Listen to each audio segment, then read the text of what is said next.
Barber poles go back to a time when barbers also performed surgery, tooth extractions and bloodletting. Some believe that the idea for the red and white stripes came about because of the bloody and clean bandages that twisted together in the wind as the customer held onto a pole during a procedure. Nice.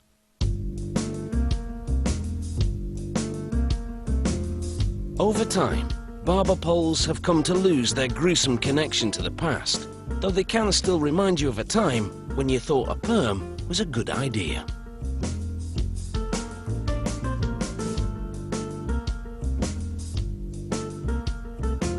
The process begins with a printed liner being rolled onto a wooden mandrel. The mandrel they use depends on the size of pole they're making. Using a knife, the liner is scored at both ends. The liner is made of paper and vinyl, treated with UV protection to prevent it from fading. Scoring the liner helps guide the worker as he trims the familiar red, white and blue material to the required length.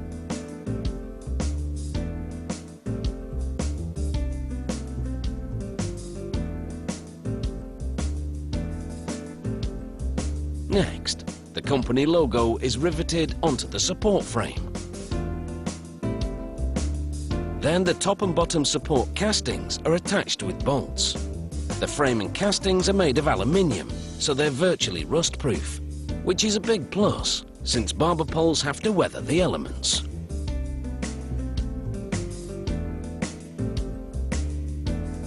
After ensuring that the assembly is level, the cylinder is installed, which can be made out of extruded or hand-blown glass.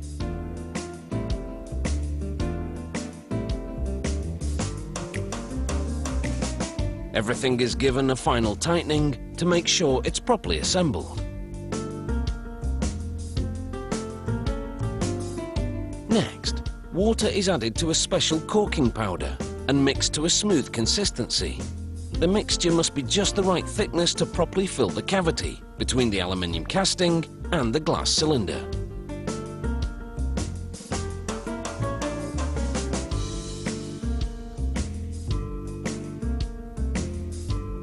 Five minutes later, when the corking is dry, the excess is trimmed off both ends of the cylinder, leaving behind a smooth, watertight seal that helps secure the glass in place.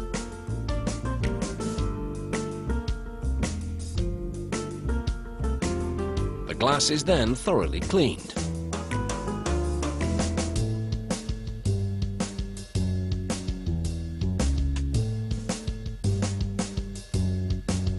The assembly is then mounted on a hook, and the corking is painted with a coloured sealer that matches the casting and makes the unit waterproof.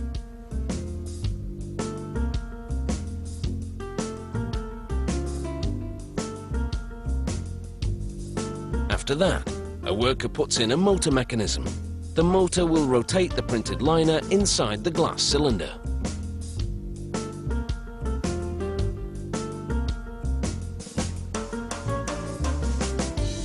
Once the motor is wired up, the inner cylinder, which has the printed liner mounted on it, is installed on top of the mechanism that makes it rotate. A two-socket light fixture is mounted inside to illuminate the pole.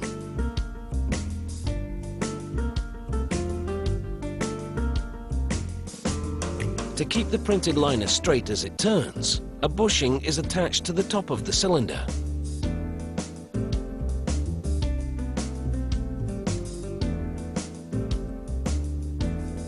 All that's left to complete the pole is to attach a rust-proof aluminium cover and the second light bulb that lights up the white glass globe.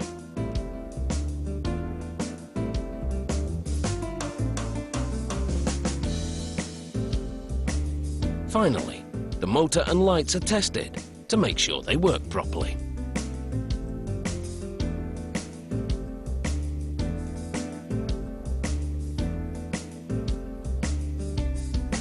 Modern barber poles come in various sizes and styles, with or without illuminating globes, a reminder of the barber's link to the past.